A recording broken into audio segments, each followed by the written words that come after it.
Magandang araw sa inyo. So ngayon ay magpipainting na naman tayo ng watercolor painting sa sketchpad.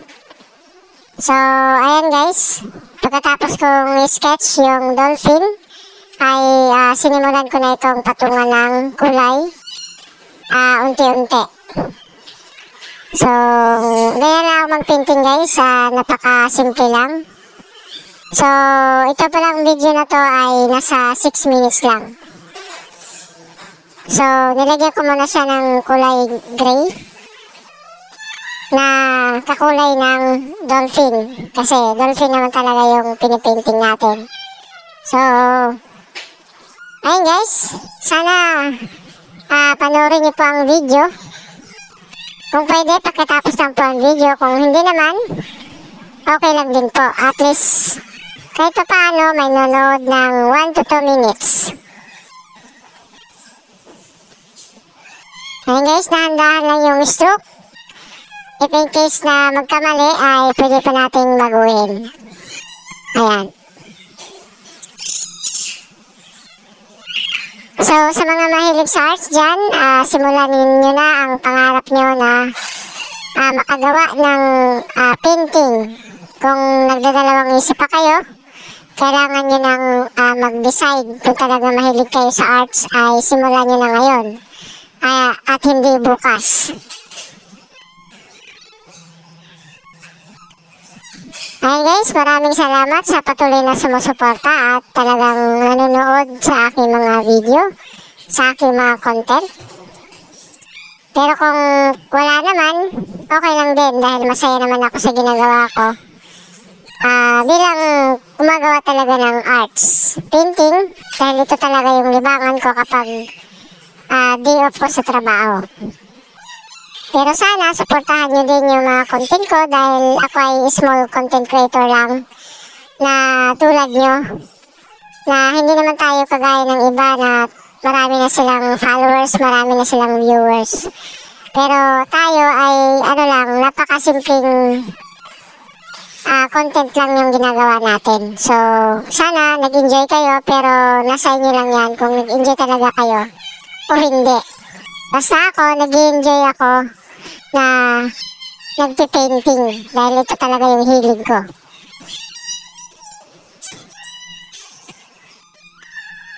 So ayun guys, kung mapapansin nyo, talagang nagmumukha na siyang dolphin dahil nakikita nyo na yung kanyang palikpik. Ayan, at kung makikita nyo sa baba, ito ay tubig or nasa dagat. Ayan. So, yun pala guys, kunting kaalaman lang. Na-share ko na din ito dati na yung dolphin ay hindi talaga sila nakakahinga sa tubig or sa dagat. Ang dahilan kung bakit sila ay lumulundag para ilabas yung tubig sa ilong nila para huminga. Ayan. Pero mahaba yung kanilang tawag dito, yung hangin sa ilalim ng dagat. So, ayan, hindi ko lang alam kung ilang minutes. Siguro nasa 15 to 30 minutes o mahigit pa.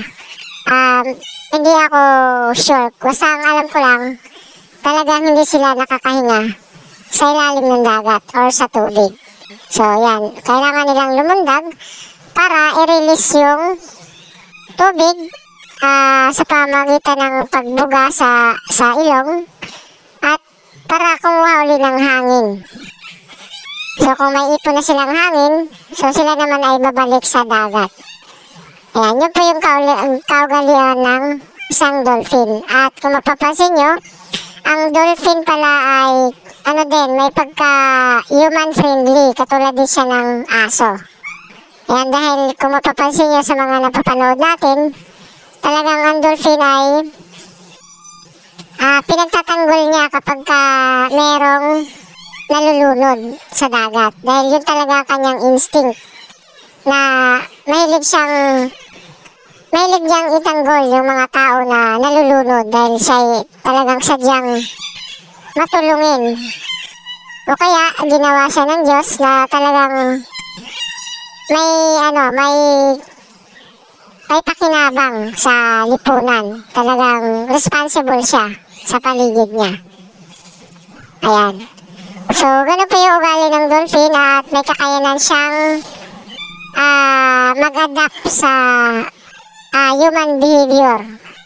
Kaya niyang intindihin yung tao at kaya niyang sumunod sa kung ano man ang gusto ng tao. Pero very limited lang din. Pero at least may kakayanan silang makipag-ugnayan sa tao.